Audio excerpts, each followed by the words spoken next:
As you know, I'm in New York at the moment, and I often get asked a question, what is the big difference that have come over Sri Lanka since May last year? And I have no hesitation in saying that the country has breathed a long sigh of relief.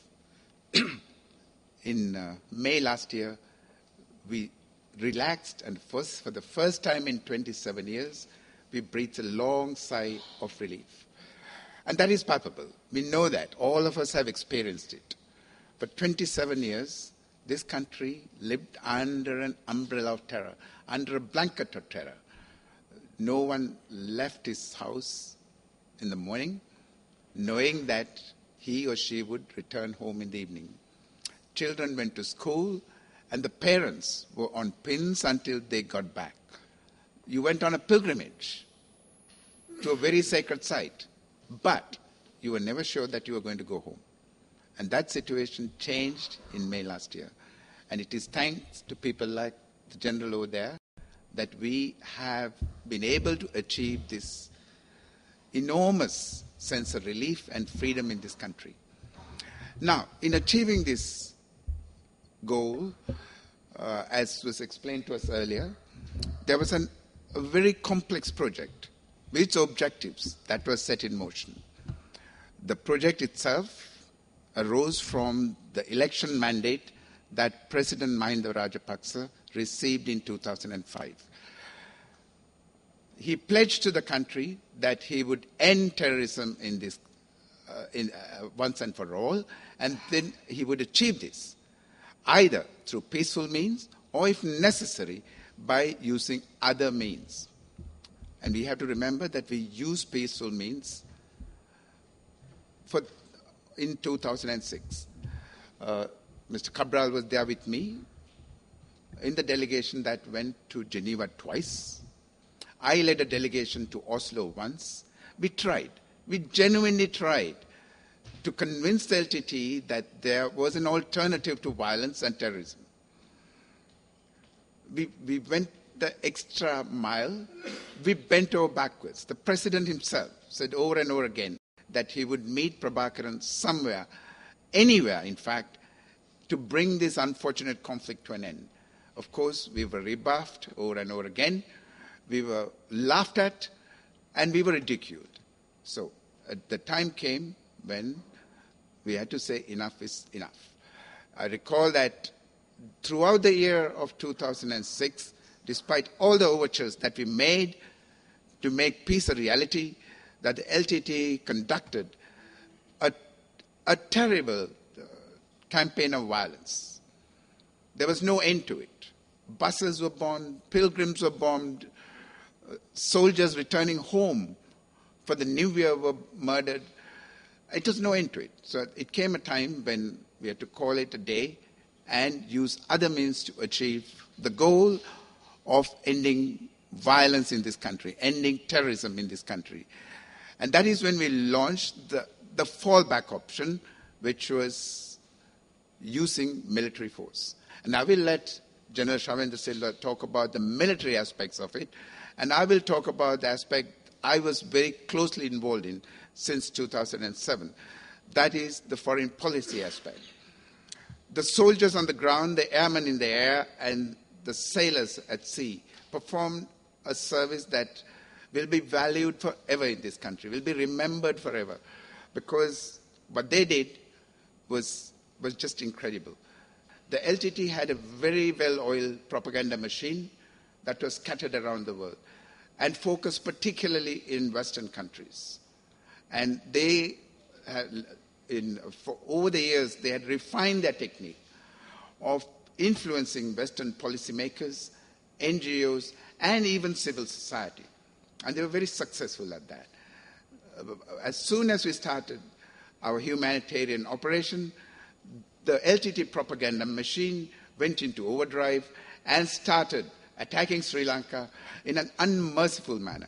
And it became the responsibility of the foreign ministry to defend the line which was not on the ground, but which was beyond our shores. We had to defend Sri Lanka's reputation. We had to present Sri Lanka's case to those countries in a way that would prevent those countries from adopting measures that were inimical to us achieving our goal through the military option. We know that the United States, for example, in 2006, suspended the Millennium Challenge account, which was made available to us. $500 million that were going to be made available to us to reconstruct our roads was suddenly pulled away. Of course, fortunately, we had never factored that into our budget, and we did not suffer as a consequence. The UK was threatening to suspend its development assistance. The German Minister of Development Assistance was threatening to pull back their aid. In fact, she made public statements. Red Heidi, as she is known, made public statements to the effect that Germany will curtail assistance to Sri Lanka.